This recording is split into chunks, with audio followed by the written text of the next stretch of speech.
Pertempuran dekat kota Afek. 1 Raja-Raja 20. Pegawai-pegawai Raja Aram berkata kepadanya, Tuhan mereka ialah Dewa Gunung, itulah sebabnya mereka lebih kuat daripada kita.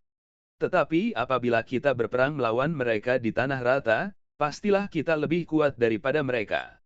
Bertindaklah begini, pecatlah raja-raja itu masing-masing dari kedudukannya, dan angkatlah bupati-bupati menggantikan mereka. Lalu kerahkanlah tentara sebanyak tentara yang telah gugur dari pihakmu itu, demikian pula kuda dan kereta sebanyak yang dahulu. Marilah kita berperang melawan mereka di tanah rata, pastilah kita lebih kuat daripada mereka. Raja mendengarkan usul mereka, dan bertindak demikian.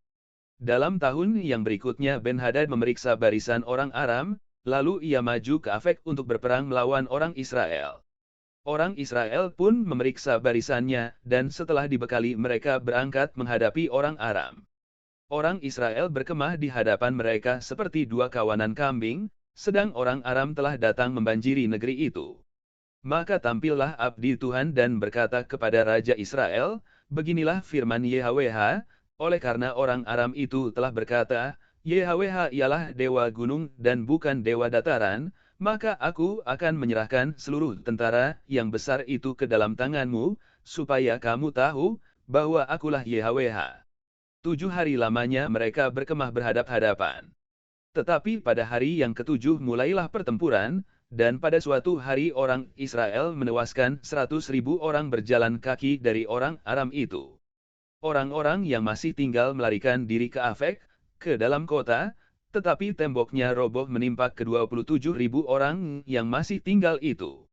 Sementara itu Ben-Hadad melarikan diri dan masuk ke kota, dan bersembunyi dari satu kamar ke kamar yang lain.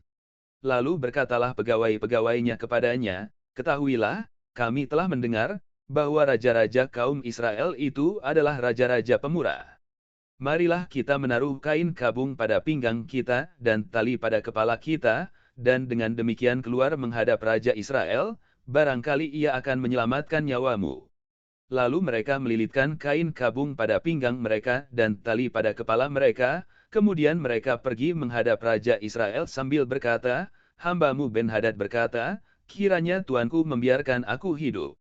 Jawabnya, masih hidupkah dia? Dia saudaraku.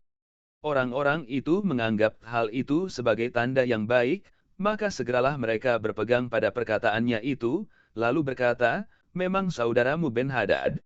Sesudah itu berkatalah Ahab, pergilah, ambil dia. Jadi keluarlah Ben-Hadad mendapatkan dia, lalu diajak naik ke atas kereta. Kata Ben-Hadad kepadanya, kota-kota yang telah diambil bapakku dari pihak bapamu akan kukembalikan, engkau boleh juga membuat pasar bagimu di Damsyik, seperti yang dibuat bapakku di Samaria.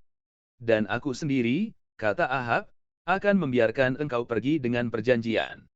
Lalu ia mengadakan perjanjian dengan dia dan membiarkannya pergi.